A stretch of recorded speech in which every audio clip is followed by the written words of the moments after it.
Without any further ado, I'll introduce William Caelli, who's from International Information, speaking on Cryptowars Redo. So Redux. William was last night's winner of the AusCERT Award for Individual Excellence in Cybersecurity. Without any further ado, if you'd like to give William an applause. Yeah. Thanks very much. Great to be here, and honestly, a bit overwhelmed by last night. Death by PowerPoint coming up. After 40, as I say there, 43 years of working in crypto and cybersecurity, I changed my title because of the front page of the Kennedy School Review, where you all hear on for our opening talk by Chris about the crypto wars, and indeed that comes from the Kennedy School, the return of the crypto wars. Sounds like something definitely out of Star Wars. I want to talk very quickly and move ahead quite fast to give you a feeling of these years and really, to me, a return to where we were almost literally some 40 years ago. Okay, let's move ahead. Just very quickly. I think I do that, do I? Yes, here we go. I'll do make some tributes. Then, of course, do a bit of timelining. Talk about the dimensions of the problem we've got today and tomorrow, and then really come to some conclusions very quickly. Oh, by the way, you may wonder what that machine is there. That's actually a, I'm not sure we got any RAF people here? RAF people, quiz for you. It's actually a Type X Mark III. It's a manual Type X Mark III that my wife's uncle, Wally, who was a SIG and signals officer in World War II, and that's the machine that the New Zealand Air Force carted around the Pacific Islands. You see, it doesn't need any power. It just needs a man handle. You just had to turn the thing. It was encrypting and could encrypt and decrypt at the rate of about 1 character per second. So just churn faster, and you could do it faster. Well, anyone from our visitors from overseas here, please, do remember Queensland and Brisbane, of course, was the heart of crypto during World War II. This, of course, is a mock-up of Sig Sally at the NSA, of the Cryptologic Museum. It's just outside Fort Meade in Maryland. And of course, that's actually not the real Sig Sally mock-up, but that's a mock-up of it, which of course was one of the world's first encrypted voice facility. And this, of course, was used by MacArthur and the group including Churchill, Roosevelt, etc., during World War II. And of course, one of these was installed here in Brisbane, and if you want to have a look with background of that, do visit the MacArthur Museum, which is just off Queen Street in Brisbane. It's open, I think, Wednesday, Thursday, Fridays, and it's well worthwhile going in. And most recently, we were most honoured, about 15 years ago, we were most honoured to be able to recognise the over 300 women who worked in MacArthur's decryption facility called the Central Bureau here in Brisbane. And here are some of the girls there 15 years ago. And indeed, they worked at good old Henry C. Ascot, where indeed one of the first IBM tabulators was used in relationship to decrypting the Kana codes. Okay, that's quite important. So that's just a bit of background for us. I'd also like to pay tribute to my nostalgic, feel my old friends. Dr. Harold Hyland, a very old friend of mine. Harold was a cipher officer with the US Navy, and he worked on that, which is, of course, the purple analog, which is the machine that was built. This is not a purple machine from Japan. This is actually an analog of it that was made for decrypting the purple intercepts. Why is that rather important? It led to the entry of the United States into World War II. So that's rather an important box. That's the analog box that was used to decrypt the messages between the various embassies of then Japan. Well, let's move ahead. Yes, you've had your nostalgia, but let's get even more nostalgic. I'd like to talk about some timelines. I'm going to make it over essentially lots of 20 years. You'll see quite a few here. I'm going to start back in the 60s with another person who I was very pleased to be able to talk with, David Kahn, who really started the whole, in my opinion, started the whole of the crypto wars a long time ago, all the way through to today. So let's have a quick look. Let's move ahead fast. David Kahn wrote the first major book, published book on code breaking, and is attributed at the time to gaining attention into the whole crypto world with his book, The Code Breakers. And to use David's actual terms, NSA was not happy. Not happy, Jan, definitely at the time. Indeed, they monstered the publisher to try and revamp parts of it. He submitted it to NSA. It came back again. It was redone a couple of times, and finally it was published. As you know, David did his PhD at Cambridge University in history, and it came again through an English publisher. But because of the days of Yakuza or the Five Eyes, in actual fact there was pressure exerted even in the UK at the time. So that's interesting. Indeed, we talk about crypto wars, but in my opinion, I'll call this the first crypto skirmish, shall we? Mid-1960s. We'll go a bit further than that too. At the same time, the data encryption standard, 1973, NBS NIST announces a call for ciphers for essentially unclassified but sensitive government and allied business cryptography. It became known as the data encryption standard. The first call for ciphers came out in late 1973, and that's when yours truly got dragged into this by a company called Control Data Corporation when I was working in Minneapolis, Minnesota. And yes, it is cold in Minneapolis in midwinter. You know, minus 50 Fahrenheit, you know it's cold.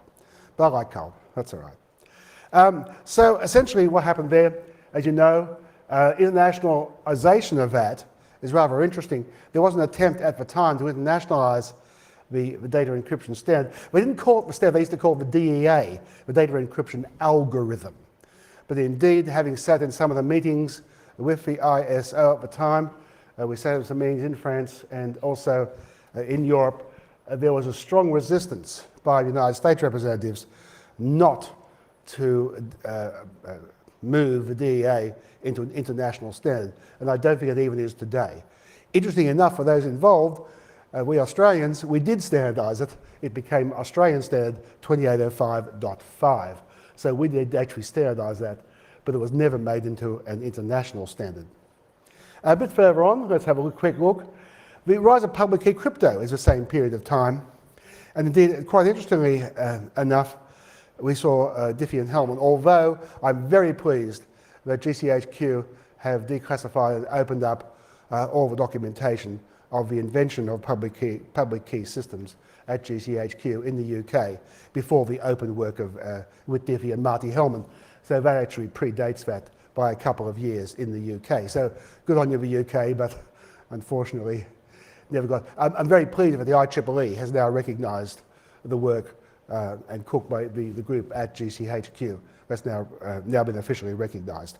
Interesting enough, the term first crypto war is not my term. That's actually a term used in a very, very recent press release from nothing less than Stanford University, where they basically said, this is from the actual Stanford University press release of a time that Whit Diffie and Marty Hellman, as you must know, received the 2015 Turing Award for the open work on public key cryptography.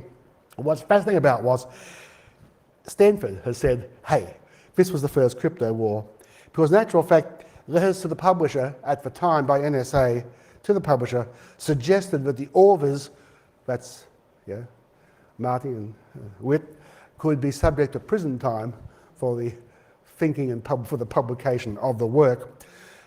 Indeed, that would be subject to that because of the export of cryptography as a military weapon. So it's interesting at times, one of the first clashes. Now I shall let Stanford have the first crypto war, even though I think it was going on before that, much more before that, particularly in the UK and in the USA. Same time, just a bit of background on crypto involvement. You might recognise, anyone who's old might recognise that. That's IMP number 1. That's the first interface message processor for the then called ARPANET, then DARPANET, then eventually, as you remember, Al Gore developed the internet. Oh no, I'm sorry, it was Malcolm Turnbull, wasn't it? It was the internet, yes, Malcolm Turnbull invented the internet in Australia. May I quote a certain Prime Minister, or past Prime Minister? This, of course, is interface message processor number 1. If you get to Mountain View, please go to the Computer History Museum because you'll see it there. Those who are familiar with the Internet RFCs might recognize RFC 795, which is the DISA, Defense Information Security Agency in the United States, their service mappings. You might remember that ARPA and DARPA were very much, ARPANET were very much there for essentially defence-funded research projects at open universities. And indeed, under the RFC, for example, they had to allow for flash override and related military messages. And indeed, now we can talk about, but in actual fact, crypto modules under the help of Ruth Davis were incorporated, could be incorporated into the Honeywell 516, which is this box here, which was used to interface your host system to the then early ARPANET and DARPANET. So we have early examples of crypto services. Indeed, must admit, you as an end user wouldn't see the crypto. It was essentially on what we'd call a link-to-link encryption base. Interesting, a very old colleague and friend of mine who recently left us, Dr. Willis Ware of Rand Corporation, 1967, was asked by the US Army and by DOD to work on security in this new world of computer systems. And indeed, just recently, I'm very, very pleased to see that the actual original reports of Willis have been declassified and are now available through the George Washington University Archive of Security and National Security Documents, which you can get through the George Washington Archive. And security controls for computer systems, which became Rand Report 609, in actual fact was a cut down, sanitized version of that original report, but the original report is now available. What's important, talking to Willis over many margaritas in California, what important about was, even in that day, in the late 60s to early 70s, crypto as a mechanism for computer security was off the agenda. It was not on his agenda. And if you read the report, Willis's reports, you'll find cryptography does not enter anywhere. Just do a word scan and you will find that the word cryptography or encryption or decryption is not in any of those reports at all. It was regarded as being a completely separate entity and was used completely differently. Okay, well, let's move ahead. Let's look at 1980 to the year 2000. Well, lots of things have happened, right? PGP, we'll call that, shall we call that crypto war number 2? Indeed, SSL, we've heard about SSL, problems there, and I think Tim can talk about that. Open source crypto, etc. Interesting times as we move from 1980 to the 2000s. The IETF and the Internet, the RFCs, I've said 795 already. Today, of course, we have DNSSEC and DANE, which came through in about the 1996 timeframe. Very, very interesting. You can help me, anybody here in the audience, ladies and gentlemen. I'm finding, putting on my hat as the chair of the Australian Domain Name Authority's Security and Stability Advisory Committee, you must likely know we signed the .au CCTLD in April last year. Actually, we've just updated the zone keys just a month ago. So what I'm finding, of course, is this is almost literally utterly unknown here in Australia. You're all putting in DNSSEC? You're signing your domain? No? No, didn't think so. Anyone signing their domains? Is that one? Oh, look, some. Great, microscopic number of signing their domains. .gov.au is signed, .gov.au is signed, edu.au is signed, think.com.au is also signed now too. But you'll have to have fun, but you should be thinking about that. And for policymakers, there's nothing more important. Phishing, okay? Immediately with DNSSEC, I can validate that where it came from is really where it should have come from on my screen.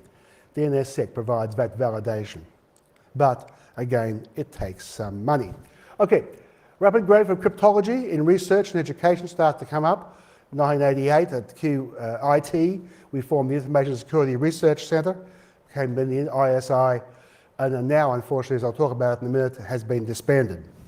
Okay, one interesting one, of course, key escrow. No talk would be fun without key escrow. I mean, it's just, you have to really talk about that for, fun and games.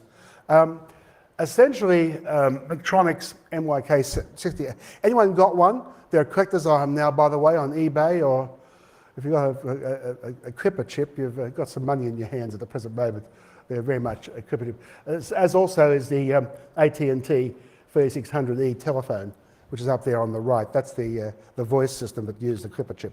And they made about 10,000 of those, but most of them have stayed in their boxes. Anyway, so if you have one, remember, eBay or Gumtree or whatever, you might have something valuable. What's less talked about during the great key escrow debate, and I won't go into the detail of that, but you may have heard about the key escrow debate. Matter of fact, Hillary Clinton should know all about it. Eligible doorbell is something that was not talked about at all. This was an attempt to provide link-level encryption for law enforcement and intelligence agencies into routers and switches by means of essentially a proprietary protocol and a link-level encryption system to enable monitoring of target routers. Not much talked about, but it was a proposal. It also practically got nowhere too. Okay, so cryptography moves ahead. Elliptic curve cryptography happens. The crypto business starts to emerge, not the least of which my company will talk about in a minute, Eracom here on the Gold Coast. And crypto chips, co-processors start to materialize in the marketplace. And we'll see why in a minute. By the mid-90s, of course, what was called the COCOM arrangement had become what's called the Wassenaar arrangement, under which we currently operate as a member nation of the Wassenaar arrangement. That's for export of dual-use and military equipment and systems. Okay, so a lot of crypto chips came in, and finally, Australia, in the 90s, we produced a thing called the Walsh Report. This is the Walsh Report. Most famous example of how nerds and wonks can get things totally mixed up together. This is the Walsh Report. Gerard Walsh was the former head of ASIO, and he produced this report talking about crypto policy. Okay. What's interesting about that was an example. He actually said in that report, which you can get, by the way, it's on the Electronic Frontier Foundation Australia website, you can get the actual branch. He actually said, look, mandatory key recovery really is not to be recommended. And more important, he sort of thought that export restrictions on cryptography would be rather pointless as the internet started to develop. I think he was ahead of his time, shall we say. Okay, well, let's move ahead and see what actually has happened. Okay, well, you might remember, by the way, for the natural fact, the original DES standard, the actual encryption standards, never ever saw encryption in what they call general purpose computer systems developed under general purpose software systems. It was not approved and was not to be standardized. So that was changed with FIPS 46-2. They changed their mind and did allow for software implementation. And the reason for that was very, very simple. Having talked to the guys at NBS at the time when I was there, the reason for that was because a very simple phenomenon. In a general purpose computer, you could not guarantee the pathways for the key transfers. So key transfers could not be guaranteed. The keys could be exposed. And there's even a little funny way of doing that inside Unix by actually doing what's called a process status bit. You can actually transfer the keys without appearing to transfer the keys, just by switching on and off a project status. So that was a problem for time, and indeed, for those who are interested, that led us here to build a PC encryptor. Here's show and tell time, and here it is. This is number one.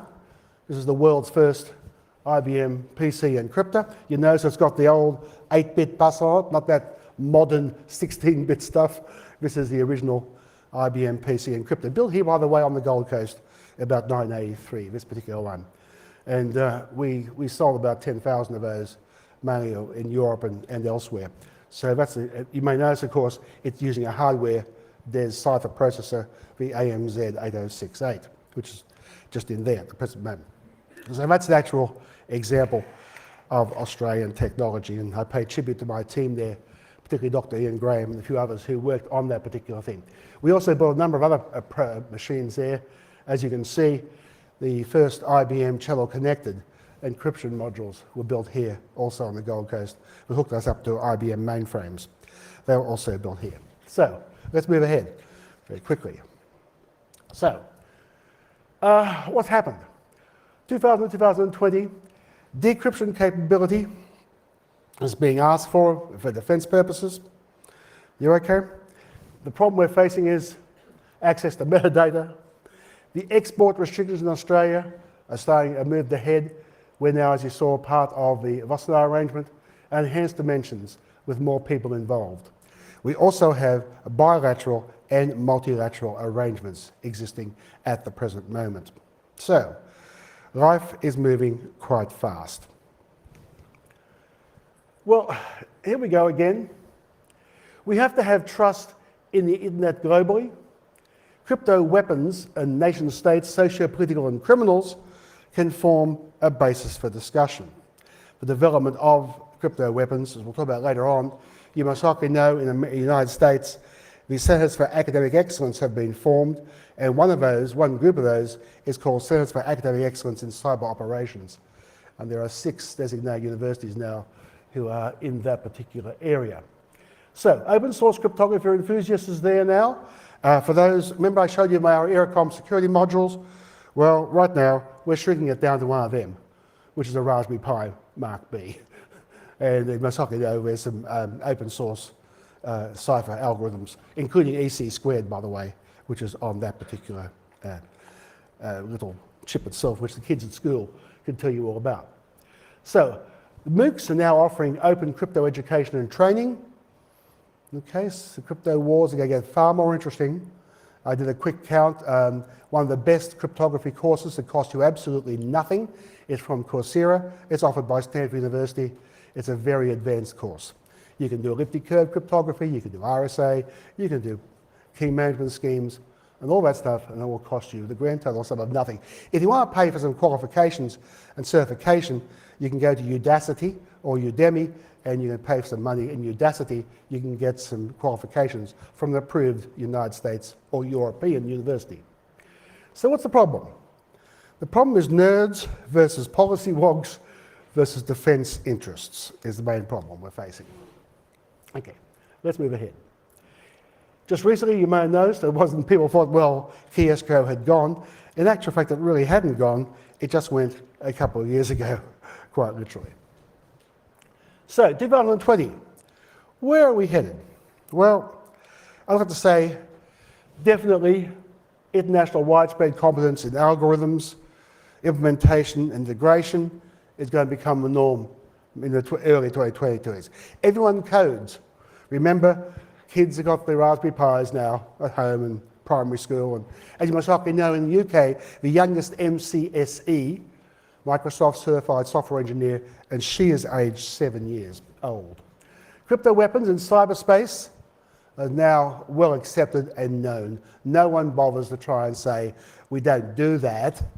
Well, they do, and they have for a long period of time. It's now fairly open and severe. The problem we're facing, oh, and by the way, enter China, India, and South America in that particular area.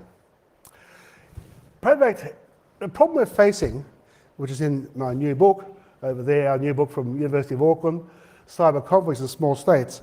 The problem in the crypto war sense is that as an ICT colony, or what the anthropologists call a technology colony, which is what Australia is, and New Zealand, we don't make any of this stuff. We use it, we don't make it. That's called colonisation. So basically we have a problem in our hands of how to confront that. Quantum crypto, and we'll talk about it in a minute. I'm not sure whether you've all signed up to the IBM qubit machine, which is now available online for experimental work. You can now try your hand at some quantum computing at the Thomas J. Watson Centre. It just announced about IBM people here about 2 weeks ago. You can now sign up to work your own algorithms on qubit machines. This is going to have a massive impact on policy. Well, let's have a quick look a bit further at the dimensions of it. I'd like to go further than the traditional words of crypto wars. I believe we now have every possible permutation of the actors, and from a policy viewpoint, we're going to have to address it far more than just the FBI versus Apple. We've heard this morning alone what ransomware means. So sit there with a diagram and see. You'd have attack against the user. Well, we're going to call that ransomware. Crypto being used. Attack versus the vendor.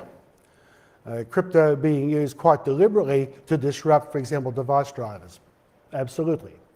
In defense, we have exactly the same problem. So we have a myriad of permutations and combinations, as you can see there, across the board. And basically, we're going to have to face the fact that the dimension, that's why I call it Redux, the crypto wars have only started, but they're far more than just attack and defend. Although I must admit, we have a problem, as Mark Andreessen has just put it, we have a problem on our hands, I think, particularly in the United States. Mark Andreessen, who's a prominent venture capitalist in the Valley, has basically said just 2 days ago, there's a real problem now. The FBI, quote, the engineers in the Valley are becoming radicalized because they believe the FBI and powers that be, the US government, want to outlaw encryption. And as such, the backlash has really started. And that's Mark Andreessen in an interview just on Tuesday in the United States. So we have a problem on our hands of what I call the nerds versus the wonks versus the defense people. Okay, so let's move ahead, finish off today and tomorrow. Obama put it quite well. Not new to accept some curbs on privacy in exchange for personal security. So he's swinging a bit either way. Indeed, this particular one here shows the problem that we're going to see. The House Judiciary Committee has now formed in the United States, and basically the idea there is we're going to try and see whether we can do something about cryptography at a policy level by forming a joint party group, which is a very US thing to do. GCHQ in the UK. Okay, we have to get together with the technology people who actually do this stuff because we're all dependent upon them. They dominate the industry, so therefore we're going to have to talk to them. So that's Robert Hannigan at GCHQ. At the same time, his Prime Minister is saying this. Here we go. Well, no, we got to do something about this, and we should legislate accordingly, in essence, to sort of restrict and outlaw encryption. Well, we can see the dimension of the political problem we've got. The NATO CCD COE in Tallinn has said, look, now this is from NATO, the NATO CCD, saying, well, hold on, we don't recommend any form of backdoors, particularly if we're going to try and make secure systems. So you see what's happening, colleagues, in the policy versus technology fight. The crypto wars are back, and they're unfortunately back at a time of great unease. Well, we know it happened. You saw that the other day. Oh, Turnbull's still using Wicker, or maybe he's changed over to WhatsApp. Okay, all of a sudden, we've got 1 billion people doing crypto on an end-to-end basis. It's like the Uber of the crypto world. So, when we move, what do we do? Well, let's have a quick look. In a political sense, we have completely opposing, diametrically opposed statements from members of the United States Congress. On the one side, important activists, political dissidents to do it. And indeed, as we know, the US government financed the Signal protocol, which WhatsApp depends on. But at the same time, Republicans from Arkansas, open invitation to terrorists and drug dealers. That represents the problem, colleagues, that we have. We really have. So let's move ahead. What do? Well, we've got a problem in our hands. We really do, as we enter the new phase of crypto wars. In Australia, you know, as of the 2nd of April this year, the offence provisions of the Export Controls Act came into force, and a permit will be required. Please note the words there, for the intangible supply of encryption or dual use materials. That's going to be rather interesting. Please note this is very different to what occurs in the United States, where there's a specific exemption for academic research and what have you. There's not in our legislation or in our appropriate documents. indeed, this is the, you can't read it, but this is one of the documents that DTCA have put out to advise academics. This one gets the Bill Caelli Prize for gobbledygook. Essentially, you are allowed to present your research in deep cryptography at a crypto conference, but don't take your PowerPoint 4s with you. Okay, so you memorize them, okay, Mr. Memory. You get overseas and you sit down and you retype them in again when you're overseas. This is the sort of problem we're facing with nerds versus wonks versus policy people. You know, we have to get together and try and do something about this. These sort of advices are just downright silly. Okay, and I'll prove it. Here's an example. This is the forthcoming Asia Crypt conference, which will be held in Vietnam this year. Have a look at some of those topics. I would tend to call them absolutely spot on for DTCA. Foundations of crypto, provably secure, cryptanalysis, high-speed cryptography, being presented, and of course, interestingly enough, being presented by other members of the Wassenaar arrangement. Okay. Interestingly, in China, life's moving ahead even faster. The Office of the Cyberspace Administration, the Office of the Central Leading Group, said basically we're going to actually try and force you to do something about decryption under order. So we have an interesting problem. Okay, let's move ahead. So essentially, we're starting to see, as I mentioned earlier on, more permutations. We have to look at the problem of crypto war from the point of view of ransomware. We have to look at it from the point of view of the sort of academics and the researchers versus the policymakers. And we have to look at it from the point of view of defense and attack. So, problem of education, colleagues. Just recently, a United States study, big study by Cloud Passage, found that in the United States, practically no universities at all in the top 10 teach any form of cybersecurity at all, make it an important part of their undergraduate degree. It's just not there.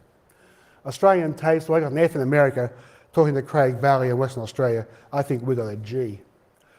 None of the top 10 do anything. In the top 50, only 3 universities in the United States are now teaching cybersecurity as a base requirement for a baccalaureate degree. But let's move ahead. What's happening elsewhere? This is the new Shenzhen University Research Institute of Network and Information Security. I'd like to thank my colleagues for doing some translation for me. My Mandarin isn't that good. But in actual fact, this is, of course, Deng Xiaoping and Xing Xiaomen have both sponsored this major research facility at Shenzhen. Have a look at those terms there. Lattice cryptography, elliptic curve, new algorithms, quantum computing and cryptography. I would tend to say that they would immediately fall under DTCA. Well, what's happening, colleagues, for Australia? Already there's a backlash in the United States. Congressman Langevin of Rhode Island has basically said, oh dear, the wording of the Wassenaar arrangement was so bad, it's going to really affect us, particularly for such things as penetration testing software and other things like that, which have been accidentally, inadvertently caught up in the Wassenaar arrangement. And of course, he's saying we have to start rethinking.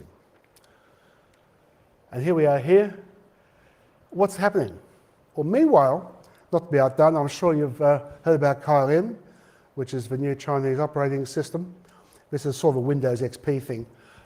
It's not the, thank you to Vicky for doing this for me.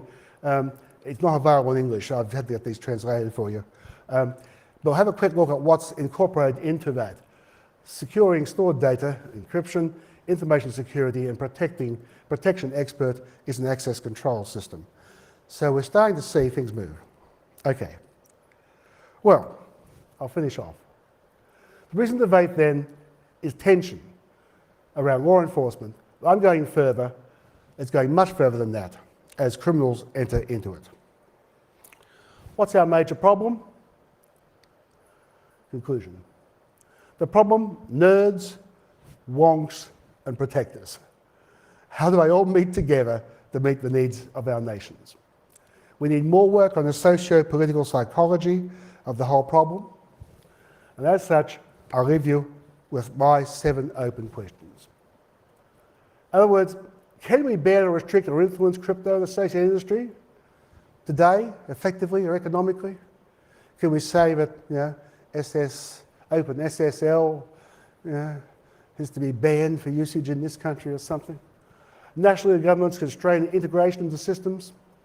Well, already there's been a backlash, as you must hopefully know, about Dane. The Dane RFC has caused some problems, particularly in China. Backdoors are possible or even feasible. These are the questions we have to answer as professionals. Can we limit government cryptographic research and activity? What's happening? Can we limit or govern cryptologic and cybersecurity research and education, particularly at the academic level? In some ways, as I say at this conference, DTCA, maybe it's an inadvertent, but it does give that impression that they're definitely trying to do that. Everyone codes. Yes, ask your 7-year-olds for their Raspberry Pis. They're all coding in Scratch or something else. ICT colonies have a problem. That's us in a very, very simple way. How can we assess and maintain our imports and exports? Finishing off. Well, I think we can do it. I'd like to pay tribute to my former friend and colleague, Professor Dennis Longley. We were able to achieve a very unusual thing. The first non-US citizens to get the award from the NSA for this particular paper on what was called key vectors, the relationship of the way in which cryptography keys could be managed using what's called key vectoring techniques. And that won the Best Prize Award in Baltimore in 1997. So 20 years ago, we were trying to bridge the gap between policy and technology. All right, finishing off. I think the future, quantum crypto, is both a dual use. Already IBM is saying it's not just cryptanalysis. If you look at the quantum sites for IBM, they're saying this may be the tool for protecting the internet itself by using quantum cryptography, not just cryptanalysis. And that's a major statement from IBM. That's not me, that's IBM just literally this week. The ultimate dual-use technology may actually be cryptography. And with that, I'd like to leave my final statement, of course, to Bugs Bunny, because you must hardly know when talking to Elmer Fudd. After all this, you know, this means war. Thank you very much.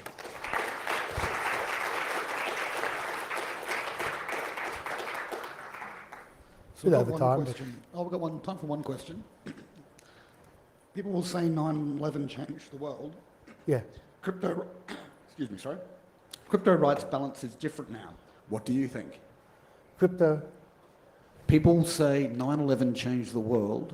Crypto rights balance is different now. What do you think? Crypto rights.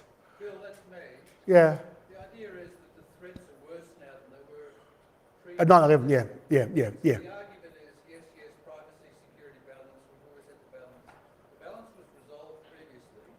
Yeah. Now the balance needs to be revisited. Oh, absolutely. Do you think that's right? Yeah, the question is, the other people, is the balance before, the world's changed, radically changed since 2001, okay, 9/11. The balance between protection, detection, radical change. Where should we stand? How do we stand today? Well, there's simply no doubt. I'd like to go back to, quite specifically, the fact that the internet, national information infrastructures and global information infrastructures now critically depend upon cryptography. We're not going to go away from that. So the answer basically is the balance now, in my opinion, has to move towards safety and security of our national information infrastructure. That must somehow come first. How we get that into our politicians, at the same time, we're getting the dark side coming in hot and strong as they form themselves into quite literally operational entities, as we heard in the previous talks earlier on today. So there is the balance. There is a balance. Most importantly, to answer the main question, has to be education. The problem what I see basically is that in many cases, when you talk to the policy wonks, as they call them in Washington, the level of education and knowledge, understanding, remember, Turnbull did the internet in Australia. The problem is, at that level, understanding is very low. I think the solution has to be education, and I think right at the present moment we have no choice, but we have to come down on the side of a much stronger, far more secure, non-weakened internet. Thanks a lot. Thanks so much, William.